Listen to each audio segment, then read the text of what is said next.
예, 저는 지금 주식시장을 떠나서 절대 안 된다고 말씀드리고 싶습니다. 네. 그래서 제가 코스피가 3,300, 3,000 넘었을 때는 20, 30% 가대평가됐으니까 좀 쉬십시오. 네. 이런 말씀을 드렸는데 지금 우리 코스피가 20, 30% 저평가됐거든요. 예. 103.5 FM 돈을 이해하는 시간 정철진의 목돈연구소. 네, 변동성 장세 또 헷갈리는 투자에도 자신만의 기준과 방향성이 있어야 됩니다. 성공하는 투자를 향한 팁을 들어보겠습니다. 투자 커멘터리. 오늘은 정말 모시기 힘든 분 모셨습니다. 서강대 경제대학원 김영익 교수님과 함께합니다. 안녕하십니까? 예, 안녕하십니까? 네, 우리 김영익 교수님 킹영익으로 지금 불리고 계시고요. 한국의 닥터둠. 근데 한국의 닥터둠이 이게 뭐 늘 부정적인 전망을 하시는 게 아니라 중요한 변곡점에서 아마 그런 이야기를 해서 또 이런 별명이 붙으신 것 같아요. 예, 제가 뭐 2008년 금융위기 온다, 2020년 주가 급락한다, 네. 뭐 이런 전망을 해서 그런 별명이 붙었는 것 같은데요. 네. 예, 사실 저는 데이터를 보고 해석합니다. 네. 맞습니다. 예, 좋을 때는 좋다고 말씀드리고요. 예. 뭐 안 좋을 때는 안 좋다고 말씀드립니다. 맞습니다. 왜 제가 이렇게 맞냐라고 얘기하냐면 제가 이제 기자 시절에 있을 때 2003년에 우리 당시 리서치 센터장이셨지 않습니까? 예. 대신증권에. 예. 그때 인터뷰를 했으니까 저는 지금 김영익 교수님을 한 20년을 봐왔지 않습니까? 그렇기 때문에 이 킹영익이라는 걸 잘 알고 있죠, 제가. 예. 이거 뭐 네. 그렇습니다. 늘 한결같으신 우리 김영익 교수님, 뭐 최고의 이코노미스트죠. 저희가 이렇게 모신 것은 지금 너무나 좀 어떤 변곡점 기로에 서 있는 것 같고 예. 투자도 헷갈리고 경기도 헷갈리고 중국은 어떻게 할지 뭐 인플레이션 이게 금리 너무나 다 위아래가 헷갈려가지고 예. 명쾌한 좀 답변을 듣기 위해서. 네. 뭐 미래를 어떻게 잘 예측할 수 있겠습니까? 네. 경기부터 해볼까요? 경기. 예. 네. 예. 경기는 지금 뭐 내년 경기 침체, 내년 여름 이게 다수설인 것 같아요. 예, 내년 상반기에는 전 세계 경제가 침체에 빠질 것 같습니다. 네. 예, 그리고 우리 경제는 아마 올 3분기까지 플러스 성장했는데요. 4분기에는 전분기 대비 0.3% 정도 마이너스 성장할 가능성이 높습니다. 예, 그동안 뭐 소비도 꾸준히 증가했는데요. 예. 뭐 실질 소득 뭐 거의 정체됐고 혹은 감소하고 있고, 그다음에 금리 오른 시차 효과 때문에 소비가 감소할 수밖에 없고요. 예. 또 주가 떨어지고 요새는 저 집값까지 떨어지지 많이 더 않습니까? 떨어졌죠. 여기에 부효과가 나타나면 소비가 줄어들 수밖에 없고요. 예, 그리고 우리 기업들이 지금 미래가 불확실하니까 투자를 안 하고 있어요. 그래서 올해도 투자가 별로 안 되고 있고 내년에도 별로 안 될 것 같고요. 이제 가장 중요한 건 수출이죠. 네. 예, 수출이 그동안 9월까지는 증가하면서 우리 경제 성장을 주도했거든요. 네. 근데 10월에 마이너스 돌아서고 뭐 11월 20일까지 통계를 보니까 전년 동기 대비 무려 17%나 감소했어요. 수출에 그렇죠. 예, 네. 예. 그래서 수출이 감소하면서 아마 4분기 내년 상반기에는 우리 경제가 마이너스 성장할 가능성이 높습니다. 어제 우리 뭐 한국은행이 내년 경제 성장률을 뭐 3개월 전에 2.1에서 1.7%로 네. 내렸습니다만은 예. 예, 저는 1.7%도 힘들다. 올해 내년에. 예, 네. 저는 한 네. 1.2% 정도 예상하고 있는데요. 1.2% 2% 정도요. 예. 교수님 왜 이렇게 1.2는 이건 너무 낮잖아요. 근데 물가는 물가대로 올라가는데 그렇죠? 물가는 뭐 한국은행이 예상한 것보다 저는 좀 낮게 보고 있습니다. 예, 경제가 그렇게 나빠진다는 건 수요가 위축되고 소비가 안 된다는 겁니다. 그래서 저는 한국은행보다 경제 성장률, 물가 상승률 더 낮게 보고 있습니다. 1.2% 내년. 예. 특히 지금 두 가지 이야기해 주셨는데 수출이 무역 적자는 8개월이지만 수출은 늘어났잖아요. 예. 그러니까 근데 수출도 이제는 망가진다. 예, 그렇습니다. 예, 그런데 무역 적자는 아마 축소될 겁니다. 왜냐하면 수입이 이제 덜 돼가지고요. 이제는 예. 경기 침체니까. 예. 그래서 수요가 둔화되니까 수입이 덜 되고요. 네. 예, 그다음에 원자재 가격도 많이 안정되고 있지 않습니까? 네. 예를 들어서 우리가 1년에 원유를 10억 배럴 정도 수입을 하는데요. 그 6월에는 뭐 유가 배럴당 120달러까지 갔었어요. 예. 지금 70달러, 80달러, 뭐 80달러 안팎에서 움직이고 있으니까. 그나마 비용상 예, 명목 가격상 아마 수입이 줄어들면서 무역수의 적자는 축소될 가능성이 높다고 보고 있습니다. 어제 또 한국은행 그 섹터별로 좀 보니까 설비 투자를 내년에 마이너스로 잡아놨던데 그렇죠? 그렇게 되면 이게 여파가 2023으로 끝나는 게 아니라 2024까지도 나쁜 거 아니에요? 그러면? 예, 그렇습니다. 이게 투자를 좀 많이 기업들이 해줘야 되는데요. 예. 예, 저도 뭐 대기업 사회이사도 해봤습니다만 네. 뭐 규제가 있든 없든 돈이 보이면 기업들 돈 빌려줘 투자를 합니다. 네. 예, 그런데 그만큼 투자할 때가 마땅치 않다는 거죠. 예. 요새 저 기업들 뭐 돈 부족하다. 일부 기업들은 부족한 건 맞습니다. 그런데 지난 6월 한국은행 자금순환표 보니까요. 예. 우리 기업들이 가지고 있는 현금성 자산이 941조 원이나 돼요. 예. 그만큼 안 쓰는 거예요. 예. 그냥 들고 있는 거예요. 예, 투자할 데가 없다는 것입니다. 예, 그래서 예, 저도 어제 말씀하신 것처럼 네. 한국은행 그 전망치 보고 네. 올해 설비 투자가 감소했는데 내년에는 그래도 조금 증가하지 않을까 이런 전망치가 예. 나올 거라고 생각했는데 예. 내년에도 감소한다고 생각해가지고 참 저 투자 환경이 어렵구나 이런 생각이 들었었습니다. 그러면 교수님 한국은행은 내년은 1.7%, 교수님은 1.2%인데 이게 설비 투자나 이런 것들을 보면 경기 침체가 2024년도 이게 좀 가나요? 아니면 바닥을 그러면 언제로 보시는 거죠? 내년 상반기가 제일 어려울 것 같고요. 네. 하반기부터 회복하는데 예. 속도는 좀 느릴 것 같습니다. 아, 회복 속도는. 예. 왜냐하면은 우리가 그 전 세계도 마찬가지고 우리도 마찬가지지만 2008년, 2020년 경기 침체가 왔을 때 네. 가감한 통화 정책, 재정 정책을 써가지고 경기를 부양했거든요. 예. 예, 그런데 정부 부채가 늘어나고 저금리 때문에 가계 기업 부채가 많이 늘어났어요. 네. 통화 정책은 별로 쓸모없는 무기가 돼버린 거죠. 예. 예, 지금 네. 물가가 높으니까 금리 내릴 수도 없고 금리를 내리더라도 기업 가계 부채가 높으니까 네. 소비 투자가 안 늘어나죠. 그래서 이번 회복 속도는 아마 굉장히 느릴 것 같습니다. 그래도 위안을 삼는 게 내년에는 바닥은 본다. 예, 그렇습니다. 예. 경기 바닥은 본다. 예, 출시하면 미리서 반영하고 그러니까 있는 제가 거죠. 지금 그것 때문에 하는 게 많은 분들이 지금 교수님 나와가지고 주식에 대한 궁금증을 진짜 굉장히 많이 보내주고 계세요. 이 뭐 가령 권경원님은 내년 상반기 마이너스 성장 어떤 대비를 해야 할까요? 근데 우리 이은영님처럼 바닥 밑에는 지하가 있다고 하죠. 내 주식은 언제쯤 올라갈까요? 그러니까 지금 내년에도 경기 침체, 모레 후년에도 힘들고 그러면 이 지금 안 그래도 올해 마이너스 30% 40%인데. 근데 저는 뭐 주가는 다가오는 경기 침체를 상당 부분 반영했다. 아 예. 그래서 저 작년 그 3,300이 넘었을 때 아마 정 기자님이 저한테 전화하셔가지고 네. 2,200 이야기 하셨지 않습니까? 네. 네, 그런데 2,150까지 떨어졌었거든요. 예. 저도 뭐 그 정도까지 떨어질 수 있다 그때 말씀하셨죠 드렸는데. 전화로. 예. 예, 그런데 지금은 작년엔 주가가 제가 명목 GDP 일평균 수출 금액 유동성에 비해서 가대평가됐으니까 예. 주식 비중을 좀 줄이십시오. 이런 네. 말씀을 드렸는데요. 지금은 그런 모든 경제 변수에서 가소평가 영역이 들었었어요. 뭐 명목 GDP에 비해서는 한 20% 이상 저평가됐고요. 저평가요. 일평균 예. 수출에 비해서도 한 20% 안팎 저평가가 됐거든요. 예. 예, 그래서 지금은 저는 여기서 더 떨어질 수 있습니다. 예, 저는 내년 1분기까지 주가가 좀 1분기 초반까지 더 떨어질 수 있다고 보는데요. 네. 예, 저평가 영역에 들었었으니까 뭐 주식 가지고 계신 분들은 지금 파실 필요는 없고 네. 오히려 여기서 더 떨어지면은 물타도 되는 예. 속이 말한. 예, 더 사셔도 된다는 겁니다. 그러니까 우리가 보통 주식은 6개월 선행한다. 그러니까 내년 8월 경에 바닥이라면 예. 내년 1, 2월에 저점은 볼 수 네. 있다. 구체적으로 뭐 시기야 그렇지만요. 시기는 그렇지만 예. 저는 논리상. 내년 1월이 저점이라고 보고 있습니다. 제가 가지고 있는 모델에는 예. 뭐 1월이 저점이라고 하거든요. 내년 1월에. 예. 그러면 근데 이제 이런 거죠. 저점이 여기서 막 더 무너져서 저점인지 2000도 막 깨질지 막 이런 이제 고민들이 많으신 것 같은데. 예. 저번에 2130까지 갔는데요. 네. 뭐 저는 떨어지더라도 그 밑으로는 안 떨어지고요. 뭐 떨어져 봤자 이제 2200 안팎. 네.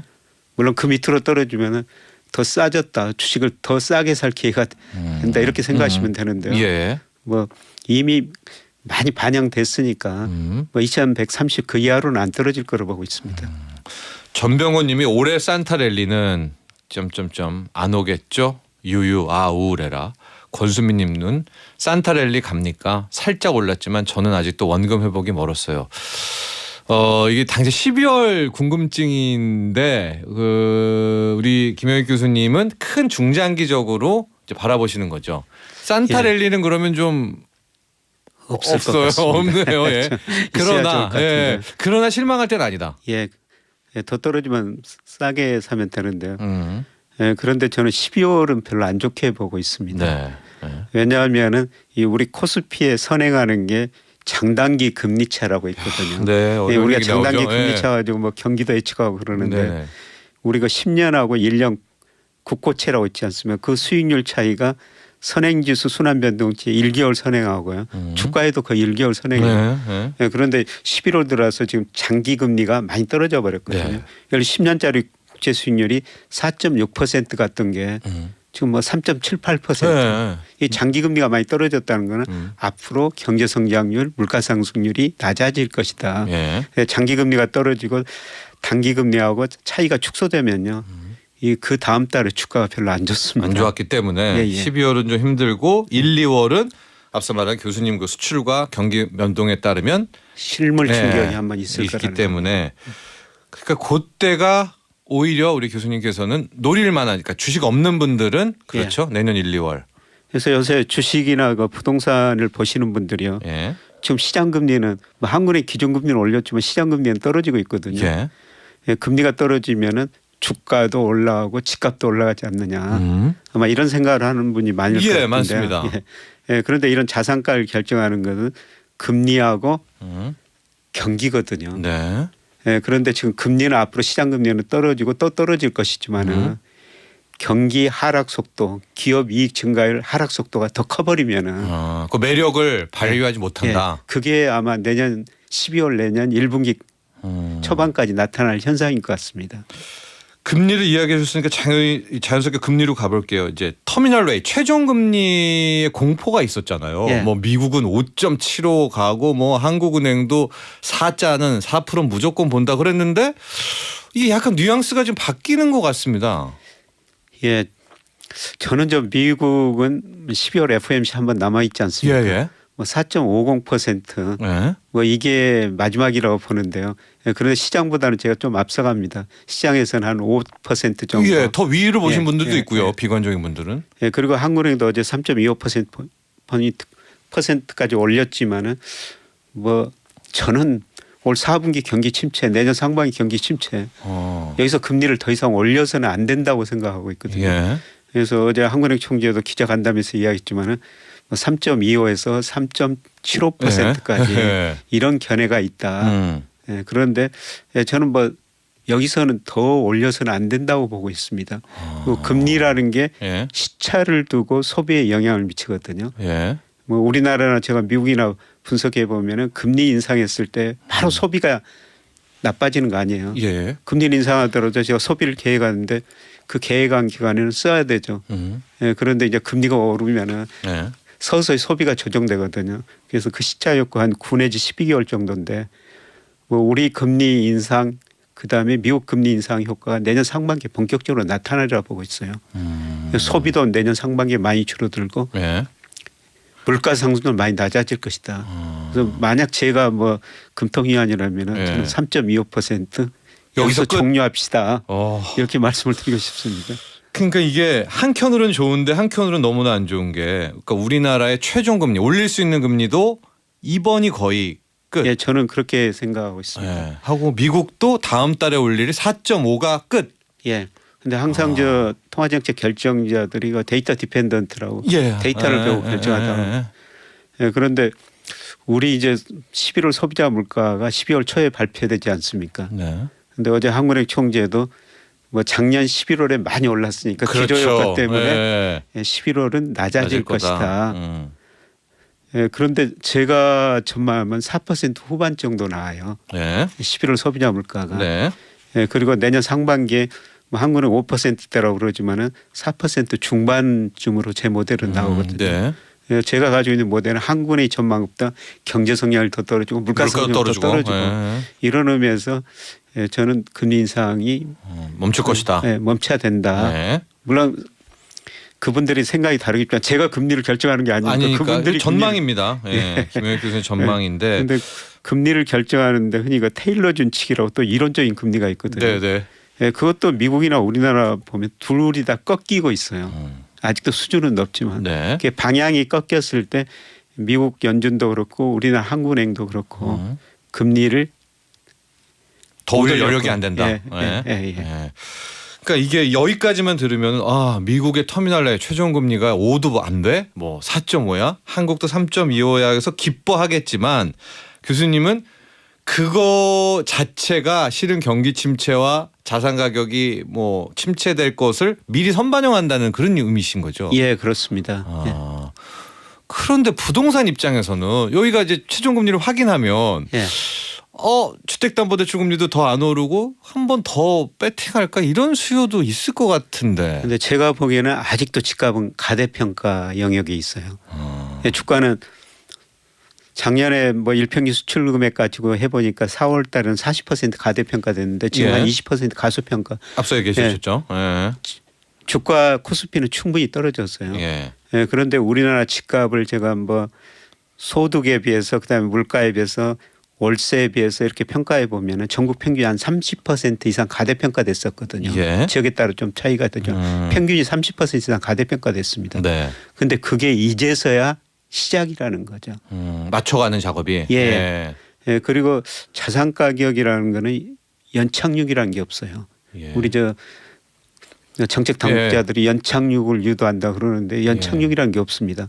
예를 들어 주가가 40% 가대평가됐다가 20% 가소평가된 것처럼 예. 집값도 오를 때는 펀더멘탈을 가대평가하고 떨어질 때는 또 가소평가합니다. 네. 예. 오버슈팅, 언더슈팅 늘. 예, 이런. 그렇습니다. 예. 자산 가격은 그런 거 있는데 아직도 집값은 가대평가 영역이 있다는 겁니다.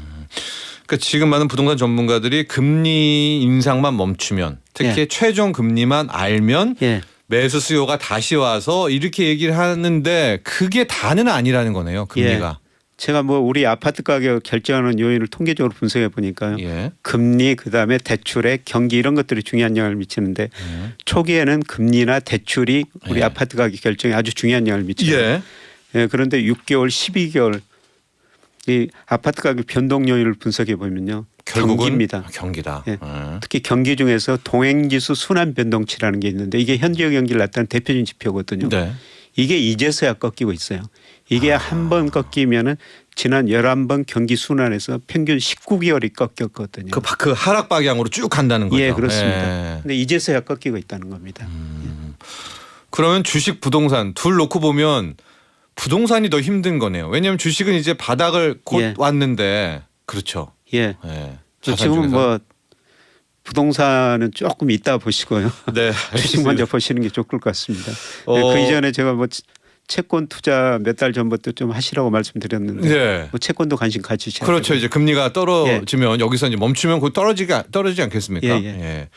그런데 여기에서 약간 희망 회로를 돌릴 부분이 이렇게 미국도 못 올린다면 기세등등하던 달러는 어떻게 되나요? 달러 가치는 이미 저는 정점 쳤다고 보고 있습니다. 달러 지수가 그 선진국 통화 지수에서 뭐 달러 지수라고 발표하지 않습니까? 예, 인덱스. 115. 예. 근데 지금 106, 뭐 오늘 105. 예, 105쯤 105도 움직이고 갔죠. 있는데 예. 이미 저 116에서 정점을 쳤다. 예, 그리고 앞으로 2, 3년간 달러 가치가 떨어지는데 최소한 30% 정도는 떨어질 것이다. 예. 왜 제가 그렇게 보냐면은 모든 자산가인 제자리를 찾아가는데요. 국제결제은행 등에서 뭐 실질 실효한율 여러 가지 환율을 추정하는데 예, 지난 거 10월 말 보니까 달러 가치가 무려 34%나 가대평가돼 있거든요. 네. 예. 맞습니다. 결국 제자리 간다는 거죠. 네. 네. 예. 저희 이제 목돈연구소에서 지금 104가 돼야 회식을 하거든요. 달러 인덱스. 연내 회식할까요? 연내는 모르지만. 연내는 좀 그렇지만 내년 저한 2월 3월 가면은 네. 뭐 회식 많이 하셔도 될 것 같습니다. 그렇다면 달러 약세 국면에서는 근데 약간 자산 시장에 좀 메리트가 있는 것 아닌가요? 과거에 좀 보면. 그렇죠. 그래서 제가 네. 이제 미국 주식보다는 미국 채권보다는 아시아 채권, 아시아 주식을 더 사시자고 이렇게 말씀을 드리는 겁니다. 예. 예. 그 달러가 나오니까. 예. 달러 가치가 떨어지니까 물론 우리 주가는 미국 주가는 같은 방향으로 오르기는 오르지만은 네.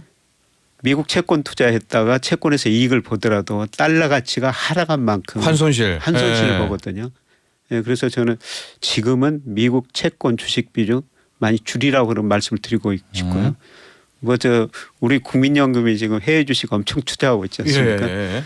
예, 그제 저 국민연금 펀드 매니저들한테 강의하고 왔어요. 예. 그러면 안 된다. 예, MSCI에서 보면은 네. 그 뭐 미국 비중 얼마고 이렇게 있죠. 비중 있지 예. 않습니까? 그 비중에 보통 따르거든요. 그 비중보다는 미국 비중은 좀 줄여주십시오. 네. 이렇게 좀 말씀을 드리고 왔는데요. 뭐 그분들이 어떻게 행동할지는 잘 모르겠습니다. 예. 달러는 이제 정점 찍고 내려오고 목돈연구소는 회식을 할 수가 있다. 달러에 대해서 백사도 곧 간다. 예. 우리 3295번님이요. 오늘 공포 특집인가요? 무서운 말씀만 하시네요. 임시연님, 교수님 전망은 무섭지만 대응하기 위한 방법 조언해 주세요. 이렇게 문자 계속 주시는데 지금 어떤 한 줄기 빛, 한 줄기 희망으로 중국 얘기 많이 하거든요. 예. 중국이 뭔가 해주면 그래도 내년에 비빌 언덕이 근데 중국 해주나요? 내년에 어떻게 돼요, 중국? 예, 중국 경제가 구조 조정을 한번 해야 되는데요. 구조 조정 속도가 너무 느립니다. 아 그래요? 예, 그래서 네. 중국 경제도 성장률이 많이 둔화됐지만은 네. 예, 그래도 내년 봄 되면은 뭐 어느 정도 내수를 좀 부양할 수가 있거든요. 그 양회 요때. 예, 그러면서 3월, 예. 아마 중국 주가는 지금 많이 뭐 거기도 저평가. 예, 거기도 어. 저평가됐는데 예. 아마 내년 1분기 중후반 가면서 예. 예, 중국 주식 좀 괜찮으리라 보고 있습니다. 예, 그리고 뭐 청취자분 예. 공포 말씀하시는데요. 예, 저는 좋은 기회라고 생각해요. 그렇습니다, 여러분. 주식시장에서는. 예. 투자적 관점에선. 예. 그래서 제가 작년 하반기 이후로는 계속 좀 주식 비중 줄이십시오 말씀을 드렸는데 예. 지금은 늘리라고 늘리십시오 하시라네요. 예. 이런 말씀을 드리거든요. 예. 지금 기회가 오고 있다는 겁니다. 맞습니다, 여러분. 이게 그 경기 침체를 말씀하셨지만 주식은 항상 빠르잖아요. 예, 먼저 반영하죠. 예, 먼저 반응하기 때문에 경기는 나쁘지만 주식 비중은 늘려라 이렇게 말씀하시는 거거든요. 예. 우리 주가는 작년 6월부터 떨어졌거든요. 네. 6월 정점으로. 예. 예, 그런데 이제 4분기부터 경기는 마이너스 성장한다는 겁니다. 그렇습니다. 하고 요번에 달러 약세가 나올 때는 뭐 미국 증시보다는 오히려 우리 한국 또 중국에서 더 시세가 나올 그러니까 더 오른다는 그러니까 예, 그렇습니다. 방향 대비. 예. 예. 끝으로 좀 뭐 올 한해 내년에 또 이 말은 꼭 이야기를 하고 오늘 가야 되겠다라고 하실 또 조언이 있으시다면요. 예, 저는 지금 주식시장을 떠나서 절대 안 된다고 말씀드리고 싶습니다. 네. 그래서 제가 코스피가 3,300, 3,000 넘었을 때는 20, 30번 가대평가됐으니까 좀 쉬십시오. 네. 이런 말씀을 드렸는데 지금 우리 코스피가 20, 30번 저평가됐거든요. 예. 이럴 때 왜 주식시장을 떠나시냐는 거죠. 예. 오히려 더 적극적으로 참여하는 겁니다. 예. 아직도 우리 그 명목 GDP나 주가는 장기적으로 상승하는 추세거든요. 지금 추세 밑으로 많이 떨어져 있어요. 네. 아마 내년 1분기까지 추세 밑으로 전 떨어질 텐데요. 결국 시간이 가면은 추세 상승 추세에 접근해 간다는 거죠. 네. 예, 그게 뭐 지금 명목 GDP로 추정하면 우리 적정 주가 3,000이 넘어요. 네. 네. 네. 기다리시면- 그만큼 저평가됐다는 예, 거죠. 그만큼 저가가 됐다는 겁니다. 네. 자, 최숙경님, 와우. 갓 영익 교수님을 목돈연구소에서 뵙다니요. 오늘 귀한 말씀 잘 들었습니다. 해주셨고요. 오늘 마지막 그 멘트 또 해주셨습니다. 김영익 교수님께서. 왜냐하면 경기는 내년에 그렇게 망가졌다고 하면서 왜 주식 비중을 늘려라라고 하는 그 부분이 좀 이해가 안 되실 수가 있는데 오늘 다시 한번 또 친절하게 마지막에 이야기해 주셨습니다. 자, 오늘 너무나 감사합니다. 불러주셔서 고맙습니다. 네, 또 다시 뵙겠습니다, 교수님. 네, 고맙습니다. 감사합니다. 서강대 경제대학원 김영익 교수와 함께했습니다. 본 방송은 투자 판단을 위한 조언일 뿐 투자 결정과 결과에 대한 책임은 투자자 개인에게 있음을 알려드립니다. 정철진의 목돈연구소